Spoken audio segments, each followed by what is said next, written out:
ನಾವು ದುಡಿಯೋ ಹಣ ನಮಗಾಗಿ ದುಡಿಯಬೇಕು ಅಂತಂದ್ರೆ ಅಂಥ ಇನ್ವೆಸ್ಟ್ಮೆಂಟ್ ಆಪ್ಷನ್ಸ್ಗಳನ್ನು ನಾವು ಆಯ್ಕೆ ಮಾಡ್ಕೊಳ್ಬೇಕು. ಮಾರ್ಕೆಟ್ ರಿಸ್ಕ್ ಇರುವಂತಹ ಆಪ್ಷನ್ಸ್ಗಳು, ಮಾರ್ಕೆಟ್ ರಿಸ್ಕ್ ಇಲ್ಲದಂಥ government securities, post office, PPF, NPS ನಲ್ಲೂ ಸ್ವಲ್ಪ ಆಡೆಡ್ ಮಾರ್ಕೆಟ್ ರಿಸ್ಕ್ ಇದೆ. ನೀವು ಹೇಗೆ ಆಪ್ಟ್ ಮಾಡ್ಕೊಳ್ತೀರಿ ಅನ್ನೋದ್ರ ಮೇಲೆ ಡಿಪೆಂಡು. ಹೀಗೆ ಬೇರೆ ಬೇರೆ ಆಯ್ಕೆಗಳಿದ್ದಾವೆ.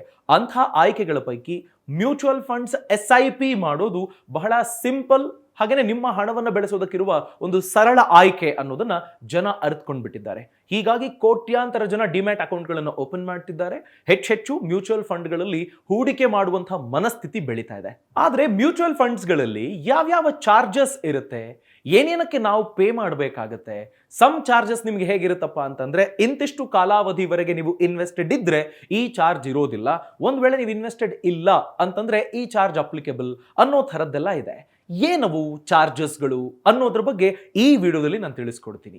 ಈ ವಿಡಿಯೋ ಕಂಪ್ಲೀಟ್ಲಿ ನೋಡಿ, ಸಬ್ಸ್ಕ್ರೈಬ್ ಆಗಿ, ಬೆಲ್ ಐಕಾನ್ ತಪ್ಪದೆ ಕ್ಲಿಕ್ ಮಾಡಿ. ನಮಸ್ಕಾರ, ನಾನು ಅಭಿಷೇಕ್ ರಾಮಪ್ಪ. ಮ್ಯೂಚುವಲ್ ಫಂಡ್ಗಳಲ್ಲಿ ಒನ್ ಟೈಮ್ ಚಾರ್ಜಸ್ ಹಾಗೇನೆ ರೆಕರಿಂಗ್ ಚಾರ್ಜಸ್ ಅಂತ ಎರಡು ಥರದ ಚಾರ್ಜಸ್ಗಳಿರ್ತವೆ.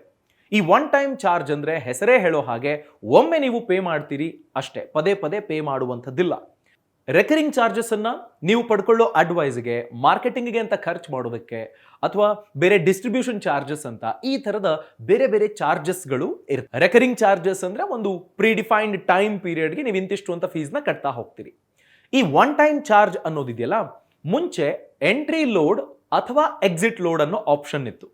ಎಂಟ್ರಿ ಲೋಡ್ ಅಂದ್ರೆ ನೀವು ಒಂದು ಮ್ಯೂಚುವಲ್ ಫಂಡ್ ಅಲ್ಲಿ ಇನ್ವೆಸ್ಟೆಡ್ ಇರಬೇಕು ಅಂತಂದ್ರೆ ನೀವು ಇನ್ವೆಸ್ಟ್ ಮಾಡೋ ಕಾರಣಕ್ಕಾಗಿ ನೀವು ಯಾವಾಗ ಆರಂಭ ಮಾಡ್ತೀರಿ, ಎಂಟ್ರಿ ಪಡ್ಕೊಳ್ತೀರಿ ಅಲ್ವಾ, ಆಗ್ಲೇ ಇಂತಿಷ್ಟು ಅಂತ ನೀವು ಚಾರ್ಜ್ ಕಟ್ಟಬೇಕಾಗಿತ್ತು.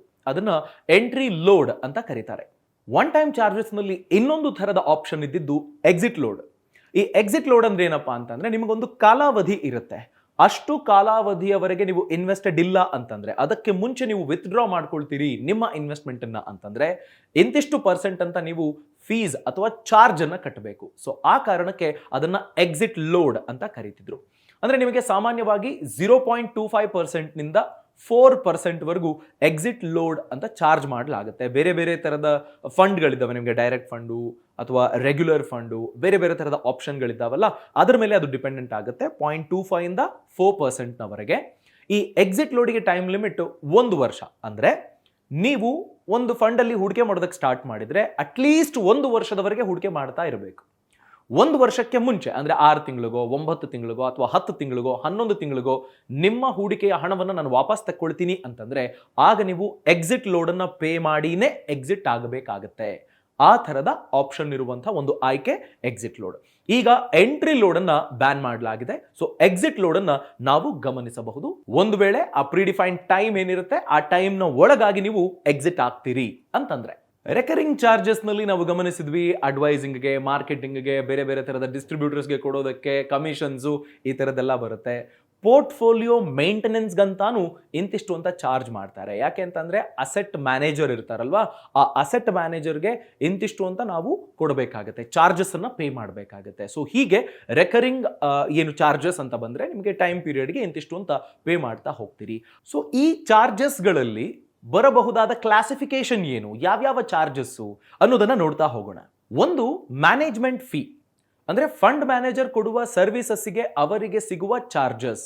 ಅದನ್ನ ಈಗ ಯಾವುದೋ ಒಂದು ಅಸೆಟ್ ಮ್ಯಾನೇಜ್ಮೆಂಟ್ ಕಂಪನಿ ಅಂತ ಇರುತ್ತೆ, ಆ ಕಂಪನಿಗೆ ನಾವು ಪೇ ಮಾಡ್ತೀವಿ. ಅಥವಾ ಮ್ಯೂಚುವಲ್ ಫಂಡ್ ಹೌಸ್ ಏನಿರುತ್ತೆ ಆ ಫಂಡ್ ಹೌಸ್ಗೆ ನಾವು ಕಟ್ತೀವಿ. ಆ ಫಂಡ್ ಹೌಸ್ನವರು ನೇಮಕ ಮಾಡ್ಕೊಂಡಿರ್ತಾರೆ ಫಂಡ್ ಮ್ಯಾನೇಜರ್ ಅನ್ನ. ಅವರು ವೆಲ್ ಕ್ವಾಲಿಫೈಡ್ ಇರ್ತಾರೆ, ಮಾರ್ಕೆಟ್ನ ಬಗ್ಗೆ ಬಹಳ ಚೆನ್ನಾಗಿ ಗೊತ್ತಿರುತ್ತೆ, ಅವರು ಮ್ಯಾನೇಜ್ ಮಾಡ್ತಾರೆ ಎಲ್ಲವನ್ನು. ಸೊ ಹಾಗಾಗಿ ಅವರಿಗೆ ಇಂತಿಷ್ಟು ಅಂತ ಚಾರ್ಜಸ್ ಅನ್ನ ನಮ್ಮಿಂದಲೇ ಕಲೆಕ್ಟ್ ಮಾಡಿ ಪೇ ಮಾಡಲಾಗುತ್ತೆ. ಸೊ ಅದು ಬಹಳ ಇಂಪಾರ್ಟೆಂಟು, ಮ್ಯಾನೇಜ್ಮೆಂಟ್ ಕಾಸ್ಟ್ ಅಥವಾ ಫೀ. ಮುಂದಿನದು ಅಡ್ಮಿನಿಸ್ಟ್ರೇಟಿವ್ ಕಾಸ್ಟ್ ಅಂತ. ಅಡ್ಮಿನಿಸ್ಟ್ರೇಟಿವ್ ಕಾಸ್ಟ್ ನಲ್ಲಿ ಬೇರೆ ಬೇರೆ ತರದ ವಿಚಾರಗಳಿಗೆ ಸ್ಪೆಂಡ್ ಮಾಡ್ತಾರಲ್ಲ ಅವೆಲ್ಲವೂ ಬರುತ್ತೆ. ಮೊದಲನೇದು ರಿಜಿಸ್ಟ್ರಾರ್ ಅಂತ. ನಿಮಗೆ ಒಂದು ಫಂಡ್ ಅನ್ನ ನಡೆಸಬೇಕು ಅಂತಂದ್ರೆ ಎಷ್ಟೊಂದು ಲೀಗಲ್ ಕಾಂಪ್ಲೈನ್ಸ್ಗಳಿರ್ತವೆ, ಆಡಿಟ್ ಮಾಡಿಸ್ಬೇಕಾಗುತ್ತೆ, ಕಸ್ಟೋಡಿಯನ್ ಅಂತ ಒಬ್ರು ಇರಬೇಕಾಗುತ್ತೆ, ಯಾವುದೋ ಒಂದು ಸಂಸ್ಥೆ ಅದರ ಹೊಣೆಯನ್ನು ಹೊತ್ಕೊಂಡಿರುತ್ತೆ, ಇದೆಲ್ಲವೂ ಬರುತ್ತೆ. ಸೊ ಹಾಗಾಗಿ ಅದಕ್ಕೆಲ್ಲ ಅಂತ ಇಂತಿಷ್ಟು ಅಂತ ಚಾರ್ಜಸ್ ಇರುತ್ತೆ, ಅದನ್ನ ಕಲೆಕ್ಟ್ ಮಾಡ್ಕೊಳ್ತಾರೆ. Registrar fee, custodian fee, legal and audit fee, marketing ಮತ್ತೆ ಇತರೆ ಮಿಸಲೇನಿಯಸ್ ಖರ್ಚುಗಳೇನಿರ್ತವೆ ಅವುಗಳನ್ನ ಅಡ್ಮಿನಿಸ್ಟ್ರೇಟಿವ್ ಕಾಸ್ಟ್ನ ಅಡಿಯಲ್ಲಿ ಪರಿಗಣಿಸಲಾಗುತ್ತೆ. ಈ ಮ್ಯಾನೇಜ್ಮೆಂಟ್ ಫೀ ಹಾಗೆಯೇ ಈ ಅಡ್ಮಿನಿಸ್ಟ್ರೇಟಿವ್ ಫೀ ಇದೆರಡೂ ಸೇರಿಸಿದ್ರೆ ಟೋಟಲ್ ಎಕ್ಸ್ಪೆನ್ಸ್ ರೇಷಿಯೋ ಅಂತ ಆಗುತ್ತೆ, TER. ಯಾವುದಕ್ಕೆ? ಡೈರೆಕ್ಟ್ ಮ್ಯೂಚುವಲ್ ಫಂಡ್ಗಳಿಗೆ. ಅಂದ್ರೆ ಈ ಡೈರೆಕ್ಟ್ ಮತ್ತೆ ರೆಗ್ಯುಲರ್ ಮ್ಯೂಚುವಲ್ ಫಂಡ್ ಅಂದ್ರೆ ಏನು ಅಂತ ಸಿಂಪಲ್ ಆಗಿ ಹೇಳ್ಬಿಡ್ತೀನಿ. ಡೈರೆಕ್ಟ್ ಅಂತಂದ್ರೆ ನಾವೇ ಡಿಸೈಡ್ ಮಾಡ್ತೀವಿ ಯಾವ ಫಂಡ್ ನಲ್ಲಿ ನಾನು ಹಣ ಹಾಕಬೇಕು ಅಂತ. ಅದು ನನ್ನ ಡಿಸಿಷನ್ ಆಗಿರುತ್ತೆ. ಯಾವ ಟೈಮ್ನಲ್ಲಿ ನಾನು ಎಷ್ಟು ಹಣ ಹಾಕಬೇಕು, ಮಾರ್ಕೆಟಿಗೆ ಬಿದ್ದಿದೆ ಎದ್ದಿದೆ, ನಾನು SIP ಕಂಟಿನ್ಯೂ ಮಾಡಬೇಕಾ ಬೇಡವಾ, ಫಂಡಿಂದ ನಾನು ಎಕ್ಸಿಟ್ ಆಗಲಾ ಅಥವಾ ಇನ್ನೊಂದು ಸ್ವಲ್ಪ ದಿನ ವೆಯ್ಟ್ ಮಾಡಲಾ, ಯಾವುದೋ ಒಂದು ಪ್ರಮುಖ ಪಾಲಿಸಿ ಡಿಸಿಷನ್ ಆಗೋದಿದೆ ಅದಕ್ಕೆ ನಾನು ವೆಯ್ಟ್ ಮಾಡಬೇಕಾ, ಹೀಗೆ ಅನೇಕ ವಿಚಾರಗಳಿರ್ತವೆ. ಈ ಎಲ್ಲವನ್ನು ನಾನೇ ಅರ್ಥ ಮಾಡ್ಕೊಂಡು ಡಿಸಿಷನ್ ತಗೊಳ್ತೀನಿ ಅಂತಂದ್ರೆ ಡೈರೆಕ್ಟ್ ಮ್ಯೂಚುವಲ್ ಫಂಡ್ನಲ್ಲಿ ನೀವು ಹೂಡಿಕೆ ಮಾಡಬಹುದು. ಅದರಲ್ಲಿ ಎಕ್ಸ್ಪೆನ್ಸ್ ರೇಷಿಯೋ ಕಡಿಮೆ ಇರುತ್ತೆ. ಇನ್ನು ರೆಗ್ಯುಲರ್ ಮ್ಯೂಚುವಲ್ ಫಂಡ್ ಅಂತ ಬಂದ್ರೆ ಅಲ್ಲಿ ಒಬ್ಬ ಬ್ರೋಕರ್ ಇರ್ತಾನೆ. ಯಾವುದೋ ಒಂದು ಸಂಸ್ಥೆಯ ಮುಖೇನ ನೀವು ಹೂಡಿಕೆ ಮಾಡ್ತೀರಿ. ನೀವು ಆ ಬ್ರೋಕರ್ ಅಥವಾ ಥರ್ಡ್ ಪಾರ್ಟಿಗೆ ಹೇಳ್ತೀರಿ, ಇಂಟರ್ಮೀಡಿಯೇಟ್ ಒಬ್ರು ಇರ್ತಾರೆ, ಅವರಿಗೆ ನೀವು ಇನ್ಫಾರ್ಮ್ ಮಾಡ್ತೀರಿ, ನಾನು ನನ್ನ ಹೂಡಿಕೆ ಜಾಸ್ತಿ ಮಾಡ್ತೀನಿ, ನಾನು ಇಷ್ಟು ನನಗೆ ರಿಟರ್ನ್ಸ್ ಬರಬೇಕು ಅಂತ ನಾನು ಎಕ್ಸ್ಪೆಕ್ಟ್ ಮಾಡ್ತಿದ್ದೀನಿ, ಅಥವಾ ನನಗೆ ಇಂತಿಷ್ಟು ಟೈಮಿಗೆ ಹಣ ಬೇಕು ಅಂತ ನನ್ನ ಎಕ್ಸ್ಪೆಕ್ಟೇಷನ್ ಇದೆ, ಯಾವ ಫಂಡ್ ಆಯ್ಕೆ ಮಾಡ್ಕೊಳ್ಳಿ, ಯಾವುದರಲ್ಲಿ ನಾನು ಹೆಚ್ಚು ಹಣವನ್ನು ತೊಡಗಿಸಲಿ, ಎಕ್ಸಿಟ್ ಆಗಲಾ ಬೇಡವಾ, ಬೇರೆ ಫಂಡ್ಗೆ ನಾನು ಇನ್ವೆಸ್ಟ್ಮೆಂಟ್ ಅನ್ನು ಸ್ಟಾರ್ಟ್ ಮಾಡಬೇಕಾ ಬೇಡವಾ, ಇದೆಲ್ಲದಕ್ಕೂ ಒಬ್ರು ಬ್ರೋಕರೋ ಇಂಟರ್ಮೀಡಿಯೇಟ್ ಪರ್ಸನ್ ಏನಿರ್ತಾರೆ ಅವರು ಅಡ್ವೈಸ್ ಕೊಡ್ತಾರೆ. ಅವರ ಸರ್ವಿಸಸ್ ಅನ್ನು ನಾವು ಪಡ್ಕೊಳ್ತೀವಿ. ಸೊ ಹಾಗಾಗಿ ನೀವು ಯಾರೋ ಥರ್ಡ್ ಪರ್ಸನ್ ಮುಖೇನ ಹೂಡಿಕೆ ಮಾಡೋದ್ರಿಂದ ನೀವು ಅವರಿಗೆ ಕಮಿಷನ್ ಕೊಡಬೇಕಾಗತ್ತೆ. ಆ ಕಾರಣಕ್ಕೆ ಎಕ್ಸ್ಪೆನ್ಸ್ ರೇಷಿಯೋ ಜಾಸ್ತಿ ಆಗುತ್ತೆ. ಸೊ ನಾವು ಇಷ್ಟೊತ್ತು ಮಾತಾಡಿದ್ವಲ್ವಾ, ಮ್ಯಾನೇಜ್ಮೆಂಟ್ ಕಾಸ್ಟ್ ಮತ್ತೆ ಅಡ್ಮಿನಿಸ್ಟ್ರೇಟಿವ್ ಕಾಸ್ಟ್ ಅಂತ, ಇದೆರಡೂ ಸೇರಿಸ್ಕೊಂಡ್ರೆ ಎಷ್ಟಾಗುತ್ತೋ ಅದು ಡೈರೆಕ್ಟ್ ಮ್ಯೂಚುವಲ್ ಫಂಡ್ಗಳಿಗೆ ಟೋಟಲ್ ಎಕ್ಸ್ಪೆನ್ಸ್ ರೇಷಿಯೋ TER ಅಂತ ಆಗ್ಬಿಡುತ್ತೆ. ಅದೇ ರೆಗ್ಯುಲರ್ ಮ್ಯೂಚುವಲ್ ಫಂಡ್ ಅಂತ ನೀವು ಯೋಚನೆ ಮಾಡಿದ್ರೆ ಈ ಚಾರ್ಜಸ್ಸು ಅಡ್ಮಿನಿಸ್ಟ್ರೇಟಿವ್ ಹಾಗೆಯೇ ಮ್ಯಾನೇಜ್ಮೆಂಟ್ ಚಾರ್ಜಸ್ಸು ಜೊತೆಗೆ ಡಿಸ್ಟ್ರಿಬ್ಯೂಷನ್ ಚಾರ್ಜಸ್ಸು, ಈ ಡಿಸ್ಟ್ರಿಬ್ಯೂಷನ್ ಚಾರ್ಜಸ್ ಅಂತ ನೀವು ಪರಿಗಣಿಸಿದ್ರೆ ಒಂದು 70 to 80 ಬೇಸಿಸ್ ಪಾಯಿಂಟ್ಸ್ ಇರುತ್ತೆ. ಅಂದರೆ 0.8% ನೀವು ಚಾರ್ಜಸ್ ಅನ್ನ ಎಕ್ಸ್ಟ್ರಾ ಪೇ ಮಾಡಬೇಕಾಗುತ್ತೆ. ಈಗ 1% ನಿಮಗೆ ಅಡ್ಮಿನಿಸ್ಟ್ರೇಷನ್ ಫೀ ಮತ್ತೆ ಮ್ಯಾನೇಜ್ಮೆಂಟ್ ಫೀ ಜೊತೆಗೆ TER ಇದ್ರೆ, ರೆಗ್ಯುಲರ್ ಮ್ಯೂಚುವಲ್ ಫಂಡ್ಗೆ ಡಿಸ್ಟ್ರಿಬ್ಯೂಷನ್ ಚಾರ್ಜಸ್ಸು ಸೇರಿ ಒಂದು ವೇಳೆ 80 ಬೇಸಿಸ್ ಪಾಯಿಂಟ್ಸ್ ಇದ್ರೆ 1.8% ನೀವು ಕಟ್ಟಬೇಕಾಗುತ್ತೆ. ಅದೇ ಬರೀ ಡೈರೆಕ್ಟ್ ಆದ್ರೆ 1% ನೀವು ಕಟ್ಟಬೇಕಾಗುತ್ತೆ ಅದೇ ಫಂಡ್ಗೆ. For example Axis blue chip ಅಂತ ನಾವು ನೋಡ್ಕೊಂಡ್ರೆ 0.49 ಅಥವಾ 0.46 ಏನೋ ಇದೆ ಡೈರೆಕ್ಟ್ ಮ್ಯೂಚುವಲ್ ಫಂಡ್ಗೆ. ರೆಗ್ಯುಲರ್ ಮ್ಯೂಚುವಲ್ ಫಂಡ್ಗೆ ನಿಮ್ಗೆ ಆಲ್ಮೋಸ್ಟ್ 1.7 ವರೆಗೂ ಇದೆ ಎಕ್ಸ್ಪೆನ್ಸ್ ರೇಷಿಯೋ. ಹೀಗೆ TER ಅನ್ನೋದಿದೆಯಲ್ಲ, ಟೋಟಲ್ ಎಕ್ಸ್ಪೆನ್ಸ್ ರೇಷಿಯೋ ಅನ್ನೋದು ಒಂದು ಮ್ಯೂಚುವಲ್ ಫಂಡ್ನ ಆಪರೇಷನಲ್ ಎಫಿಷಿಯನ್ಸಿಯನ್ನು ಸೂಚಿಸುತ್ತೆ. ಅಂದರೆ ಇವರು ಎಷ್ಟು ಕಡಿಮೆ ಕಾಸ್ಟಲ್ಲಿ ನಮಗೆ ಸರ್ವಿಸ್ ಅನ್ನು ಕೊಡೋದಕ್ಕೆ ಸಾಧ್ಯ, ಅಥವಾ ಈ ಸರ್ವಿಸ್ ಅನ್ನು ಕೊಡೋದಕ್ಕೆ ಇವರು ಎಷ್ಟು ಚಾರ್ಜ್ ಮಾಡ್ತಾರೆ ಅನ್ನೋದನ್ನ ನಾವು ಅರ್ಥೈಸಿಕೊಳ್ಳೋದಕ್ಕೆ ಈ TER ಅನ್ನೋದು ಸಹ ಒಂದು ಮಾನದಂಡವಾಗಿ ನಾವು ಪರಿಗಣಿಸಬಹುದು. ಈ TER ಅನ್ನೋದು ಬೇರೆ ಬೇರೆ ಫಂಡ್ ಕ್ಯಾಟಗರಿಗಳಿಗೆ ಸ್ವಲ್ಪ ಡಿಫರೆಂಟ್ ಇರುತ್ತೆ, ಅದನ್ನು ನೀವು ಗಮನಿಸಬೇಕು. ನಿಮಗೆ ಈಕ್ವಿಟಿ ಮ್ಯೂಚುವಲ್ ಫಂಡ್ಗಳಾದರೆ 2.25% ನಷ್ಟು ನಿಮಗೆ TER ಇರುತ್ತೆ, ಟೋಟಲ್ ಎಕ್ಸ್ಪೆನ್ಸ್ ರೇಷಿಯೋ. ಡೆಟ್ ಫಂಡ್ಗಳಾದರೆ 2% ನಷ್ಟು ಇರುತ್ತೆ. ಇದು ಟಾಪ್ 30 ಸಿಟಿಗಳಿಗೆ, ಮೊದಲ 30 ಮಹಾನಗರಗಳಿಗೆ ಸಂಬಂಧಪಟ್ಟ ಹಾಗೆ ಈ TER ಅನ್ನೋದು 2.25 ಈಕ್ವಿಟಿ ಫಂಡ್ಗಳಿಗೆ, 2% ನಿಮಗೆ ಮಾಮೂಲಿ ಡೆಟ್ ಫಂಡ್ಗಳಿಗೆ ಅಂತ ಇರುತ್ತೆ. ಅದೇ ಈ ಟಾಪ್ 30 ಸಿಟೀಸ್ಗಳನ್ನು ಬಿಟ್ಟು ನೀವು ಯೋಚನೆ ಮಾಡಿದ್ರೆ ಆಲ್ಮೋಸ್ಟ್ 30 ಬೇಸಿಸ್ ಪಾಯಿಂಟ್ಸ್ನಷ್ಟು ಎಕ್ಸ್ಟ್ರಾ ಆಗುತ್ತೆ. ಅಂದರೆ ಈಕ್ವಿಟಿ ಫಂಡ್ಗಳಿಗೆ ಟಾಪ್ 30 ಸಿಟೀಸ್ ಬಿಟ್ಟು ಬೇರೆ ಕಡೆ ಆದರೆ 2.55% ಆಗುತ್ತೆ. ಆ್ಯಂಡ್ 2% ಇರುವಂತಹ ಡೆಟ್ ಫಂಡ್ಗಳಿಗೆ 2.3% ಆಗುತ್ತೆ. TER ಚೇಂಜ್ ಆಗುತ್ತೆ ಟಾಪ್ 30 ಸಿಟೀಸನ್ನು ಬಿಟ್ಟು. ಯಾಕೆ ಅಂತಂದರೆ ಅಲ್ಲಿಗೆ ಸರ್ವಿಸಸ್ಗಳನ್ನು ಪ್ರೊವೈಡ್ ಮಾಡಬೇಕು ಅಂತಂದರೆ ಇವರು ಬೇರೆ ಬೇರೆ ಥರದ ಮಾರ್ಕೆಟಿಂಗ್ ಚಾರ್ಜಸನ್ನು ಪೇ ಮಾಡಬೇಕಾಗುತ್ತೆ, ಪ್ರಮೋಟ್ ಮಾಡೋದಕ್ಕೆ, ಅಲ್ಲಿಗೆ ಜನರಿಗೆ ತಲುಪಿಸೋದಕ್ಕೆ ಬೇಕಾಗುವಂಥ ಸರ್ವಿಸಸ್ಗಳಿಗೆ ಖರ್ಚು ಮಾಡ್ತಾರೆ. ಹಾಗಾಗಿ ಆ 30 ಬೇಸಿಸ್ ಪಾಯಿಂಟ್ಸ್ ಎಕ್ಸ್ಟ್ರಾ ಆಗುತ್ತೆ. ಇಷ್ಟು ಹೊತ್ತು ನಾವು ಡಿಸ್ಕಸ್ ಮಾಡಿದ್ವಲ್ವಾ, ಈ ಎಲ್ಲ ಚಾರ್ಜಸ್ಗಳನ್ನು ಸಹ ನೀವು ಡಿಸೈಡ್ ಮಾಡಿ ಕಡಿಮೆ ಇರುವಂತಹ ಚಾರ್ಜ್ನ ಫಂಡನ್ನು ಆಯ್ಕೆ ಮಾಡ್ಕೊಳ್ಬಹುದು, ಜಾಸ್ತಿ ಇರುವಂತಹ ಚಾರ್ಜ್ನ ಫಂಡನ್ನು ನೀವು ಆಯ್ಕೆ ಮಾಡ್ಕೊಳ್ಬಹುದು. ನೀವು ಗಮನಿಸಬಹುದು ಎಕ್ಸ್ಪೆನ್ಸ್ ರೇಷಿಯೋ ಎಷ್ಟಿದೆ, ನಾನು ಇಷ್ಟು ಎಕ್ಸ್ಪೆನ್ಸ್ ರೇಷಿಯೋಗೆ ನಾನು ಈ ಫಂಡ್ನಲ್ಲಿ ಇನ್ವೆಸ್ಟ್ ಮಾಡಬಹುದಾ, ನನಗೆ ಈ ಖರ್ಚನ್ನು ಕೊಟ್ಟೂ ಸಹ ನನಗೆ ಉತ್ತಮ ರಿಟರ್ನ್ ಸಿಗುತ್ತಾ ಅನ್ನೋದನ್ನು ನೀವು ಡಿಸೈಡ್ ಮಾಡ್ಬೋದು. ಅಂದರೆ ಅವಾಯ್ಡ್ ಮಾಡೋದಕ್ಕೆ ಅವಕಾಶ ಇದೆ, ಯು ಕ್ಯಾನ್ ಚೂಸ್. ಅದೇ ಈ ಟ್ರಾನ್ಸಾಕ್ಷನ್ ಚಾರ್ಜಸ್ಸು ಮತ್ತೆ ಸ್ಟ್ಯಾಂಪ್ ಡ್ಯೂಟಿ ಇದೆಯಲ್ಲ, ಇದು ಅನ್ಅವಾಯ್ಡಬಲ್ ಚಾರ್ಜಸ್. ಇದನ್ನ ನೀವು ಯಾವುದೇ ಸಂದರ್ಭದಲ್ಲಾದರೂ ಕಟ್ಟಲೇಬೇಕಾಗುತ್ತೆ. ನೀವು ಯಾವುದೇ ಫಂಡನ್ನು ಆಯ್ಕೆ ಮಾಡಿಕೊಂಡ್ರು, TER ಎಷ್ಟೇ ಇದ್ರೂ ಈ ಸ್ಟ್ಯಾಂಪ್ ಡ್ಯೂಟಿ ಹಾಗೆಯೇ ಟ್ರಾನ್ಸಾಕ್ಷನ್ ಚಾರ್ಜಸ್ ಅನ್ನು ನೀವು ಪೇ ಮಾಡಬೇಕು. ಅದು ಅನ್ಅವಾಯ್ಡಬಲ್ ಚಾರ್ಜಸ್.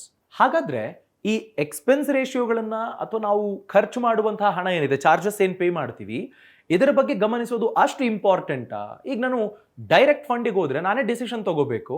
ಒಂದು ವೇಳೆ ತಪ್ಪಾಗ್ಬಿಟ್ರೆ ಅಂತ ತಾನೇ ನಾನು ರೆಗ್ಯುಲರ್ ಫಂಡಿಗೆ ಹೋಗೋದು. ಸೊ ನಾನು ರೆಗ್ಯುಲರ್ ಫಂಡಿಗೆ ಹೋದ್ರೆ ನನಗೆ ಅಡ್ವೈಸ್ ಸಿಗುತ್ತೆ, ಆರಾಮ್ಸೆ ನಾನು ಎಲ್ಲಿ ಚೂಸ್ ಮಾಡ್ಬೋದು ಅನ್ನೋದು ಗೊತ್ತಾಗ್ಬಿಡುತ್ತೆ. ನಾನು ಯಾಕೆ ಅದನ್ನು ಚೂಸ್ ಮಾಡಬಾರ್ದು ಅಂತ ನೀವು ಯೋಚನೆ ಮಾಡಬಹುದು. ನೋಡಿ, ನಿಮಗೆ ಮಾರ್ಕೆಟನ್ನು ಅಲ್ಪ ಸ್ವಲ್ಪನಾದರೂ ಅನಾಲಿಸಿಸ್ ಮಾಡೋದಕ್ಕೆ ಸಾಧ್ಯ ಆಗೋದಿಲ್ಲ ಅಂತಂದರೆ, ಅಥವಾ ಏನಾಗ್ತಿದೆ ಗೊತ್ತಿಲ್ಲ ಅಂತಂದರೆ ಕಷ್ಟ ಆಗುತ್ತೆ, ಅದನ್ನು ಕಲಿಬೇಕಾಗುತ್ತೆ. ಆದರೆ ರಿಟರ್ನ್ಸ್ ವೈಸ್ ನೀವು ಗಮನಿಸಿದಾಗ ನೋಡಿ, ನೀವೀಗ ಆಕ್ಸಿಸ್ ಬ್ಲೂ ಚಿಪ್ ಫಂಡನ್ನೇ ನೀವು ಗಮನಿಸಿದರೆ ಡೈರೆಕ್ಟ್ ಏನು ಮೆಥಡ್ ಇದೆಯಲ್ಲ ಮ್ಯೂಚುವಲ್ ಫಂಡ್, ಅದಕ್ಕೆ 0.49% ಇದೆ. ಅದೇ ರೆಗ್ಯುಲರ್ಗೆ 1.76% ಇದೆ. ಆಲ್ಮೋಸ್ಟ್ ನಿಮಗೆ 1.25% ಎಕ್ಸ್ಟ್ರಾ. ಈ 1.25% ಅನ್ನೋದಿದೆಯಲ್ಲ 20 ವರ್ಷಕ್ಕೆ ಅಂತ ನೀವು ಲೆಕ್ಕ ಹಾಕ್ಕೊಳ್ಳಿ. 20 ವರ್ಷಕ್ಕೆ ಅಂತಂದ್ರೆ ಆಲ್ಮೋಸ್ಟ್ ನಿಮಗೆ 24%ನಷ್ಟು ಓವರ್ ಆಲ್ ಆಗಿ ಎಕ್ಸ್ಟ್ರಾ ಕಟ್ತೀರಿ. ವಿತ್ ಅದು ಕಾಂಪೌಂಡ್ ಆಗ್ತಾ ಹೋಗ್ತಾ ಇರುತ್ತೆ, ಬೆಳೀತಾ ಹೋಗ್ತಾ ಇರುತ್ತೆ. ನಿಮಗೆ over a long period of time ತುಂಬಾ ದೊಡ್ಡ ವ್ಯತ್ಯಾಸವನ್ನ ಇದು ಮಾಡೋದಕ್ಕೆ ಸಾಧ್ಯ. ಹೀಗಾಗಿ ನೀವು ರೆಗ್ಯುಲರ್ನೇ ಆಪ್ಟ್ ಮಾಡ್ಕೊಂಡಿದ್ರು ಒಂದು ಹಂತದ ಬಳಿಕ ನಿಮಗೆ ಡಿಸಿಷನ್ ತಗೊಳ್ಳೋದಕ್ಕೆ ಸರಿ, ನಾನು ಮ್ಯಾನೇಜ್ ಮಾಡಬಲ್ಲೆ ಅಂತ ನಿಮಗೆ ಅನಿಸಿದ್ರೆ ದಯಮಾಡಿ ಡೈರೆಕ್ಟ್ನ ಆಪ್ಷನ್ನ ಬಗ್ಗೆ ಒಮ್ಮೆ ಯೋಚನೆ ಮಾಡಿ. ಬಿಕಾಸ್ 1.25% ಡಿಫರೆನ್ಸ್ ಎಲ್ಲದರಲ್ಲೂ ಆಲ್ಮೋಸ್ಟ್ 1% ಅಂತೂ ಡಿಫರೆನ್ಸ್ ಅನ್ನು ನಾವು ಗಮನಿಸಬಹುದು. ಸೊ ನಿಮಗೆ ಒಂದು ಇಡೀ ಅವಧಿಗೆ ನೀವು ಎಷ್ಟು ವರ್ಷ ಇನ್ವೆಸ್ಟ್ ಮಾಡ್ತೀರಿ ಅನ್ನೋ ಅವಧಿಗೆ ಲೆಕ್ಕ ಹಾಕ್ಕೊಂಡು ನೋಡಿ, ಪ್ರತಿ ವರ್ಷನೂ ನಾನು 1% ಅನ್ನೋದನ್ನ ಎಕ್ಸ್ಟ್ರಾ ಕಟ್ತಾ ಹೋದ್ರೆ ಎಷ್ಟಾಗುತ್ತೆ ಅನ್ನೋದನ್ನ ಗಮನಿಸಿ ನೀವು ಡಿಸಿಷನ್ ಅನ್ನ ಕೈಗೊಳ್ಳಬೇಕು. ಈಗ ಫಾರ್ ಎಕ್ಸಾಂಪಲ್, ನೀವು ₹1,000 ಹೂಡಿಕೆ ಮಾಡ್ತಿದ್ದೀರಿ, 2% ನಷ್ಟು ಎಕ್ಸ್ಪೆನ್ಸ್ ರೇಷಿಯೋ ಅಂತ ಅಂದ್ಕೊಳ್ಳಿ. ₹1,000 ಒಂದು ವರ್ಷದಲ್ಲಿ ನೀವು ಹೂಡಿಕೆ ಮಾಡ್ತಿರೋದು, 2% ಎಕ್ಸ್ಪೆನ್ಸ್ ರೇಷಿಯೋ, ಪ್ರತಿ ದಿನ ನೀವು 5 ಪೈಸೆ ಕಟ್ತಾ ಹೋಗ್ತೀರಿ. ನಿಮ್ಮ ಫಂಡ್ ಏನು ಪರ್ಫಾರ್ಮ್ ಮಾಡ್ತಿದೆ ಅದರಲ್ಲಿ 5 ಪೈಸೆ ನೀವು ಚಾರ್ಜಸ್ ಅಂತ ಕಟ್ತಾ ಹೋಗಬೇಕು. ಸೊ ಇದನ್ನ ನೀವು ಗಮನಿಸದೆ ಮುಂದುವರೆದಿದ್ದೆ ಆದರೆ ನಿಮ್ಮ ಏನು ಪರ್ಪಸ್ ಇದೆಯಲ್ಲ ಆ ಕಾರಣಕ್ಕಾಗಿ ನೀವು ಸೇವ್ ಮಾಡಿರ್ತೀರಿ, ಅದರಲ್ಲಿ ಸ್ವಲ್ಪ ಸೋರಿಕೆ ಆಗ್ತಾ ಹೋಗ್ತಾ ಇರುತ್ತೆ. ಸೊ ಆ ಕಾರಣಕ್ಕಾಗಿ ನೀವು ಈ ಅಂಶಗಳನ್ನು ಗಮನಿಸಿ, ಈ ಚಾರ್ಜಸ್ ಬಗ್ಗೆ ಎಲ್ಲ ಯೋಚನೆ ಮಾಡಿ ಮ್ಯೂಚುವಲ್ ಫಂಡ್ ಇನ್ವೆಸ್ಟ್ಮೆಂಟ್ನ ಬಗ್ಗೆ ಡಿಸಿಷನ್ ಕೈಗೊಳ್ತೀರಿ ಅಥವಾ ಅನಲೈಸ್ ಮಾಡ್ತೀರಿ. ನೀವೀಗಾಗಲೇ ಹೂಡಿಕೆ ಮಾಡ್ತಿರ್ತೀರಿ, ಆ ಹೂಡಿಕೆಯನ್ನ ಇನ್ನೊಮ್ಮೆ ಪರಾಮರ್ಶಿಸ್ತೀರಿ ಅಂತ ನಾನು ಭಾವಿಸ್ತೀನಿ. ಈ ಥರದ ಅನೇಕ ಉಪಯುಕ್ತ ಮಾಹಿತಿಯನ್ನು ನೀವು ತಿಳ್ಕೊಳ್ಬೇಕು ಅನ್ನೋದಾದ್ರೆ ದಯಮಾಡಿ ಕಮೆಂಟ್ ಮಾಡಿ. ನಿಮಗೆ ಯಾವುದಾದ್ರೂ ಬೇರೆ ಹೊಸ ವಿಚಾರಗಳನ್ನು ತಿಳ್ಕೊಳ್ಬೇಕು ಅಂತಿದ್ರೆ ಅಥವಾ ಬೇರೆ ಏನು ಇಂಪ್ರೂವ್ಮೆಂಟ್ಸ್ ಮಾಡ್ಕೊಳ್ಬೇಕು ಆ ಬಗ್ಗೆನೂ ನೀವು ಕಮೆಂಟ್ಸ್ನಲ್ಲಿ ಮೆನ್ಷನ್ ಮಾಡಬಹುದು. ಇಂಡಿಯನ್ ಮನಿಯ ಫ್ರೀಡಮ್ ಆ್ಯಪ್ನಲ್ಲಿ ಇದೇ ಥರದ ಫಿನಾನ್ಷಿಯಲ್ ನಾಲೆಡ್ಜನ್ನು ಹಂಚುವಂತಹ ಪರ್ಸನಲ್ ಫಿನಾನ್ಸ್, ಬಿಸ್ನೆಸ್ ಈ ಎಲ್ಲದರ ಬಗ್ಗೆ ಕಲಿಸಿಕೊಡುವ ಗೆದ್ದವರು ಅಂದರೆ ಸಾಧಕರು ಕಲಿಸಿಕೊಟ್ಟಿರುವ 550ಕ್ಕೂ ಹೆಚ್ಚು ಕೋರ್ಸ್ಗಳಿದ್ದಾವೆ.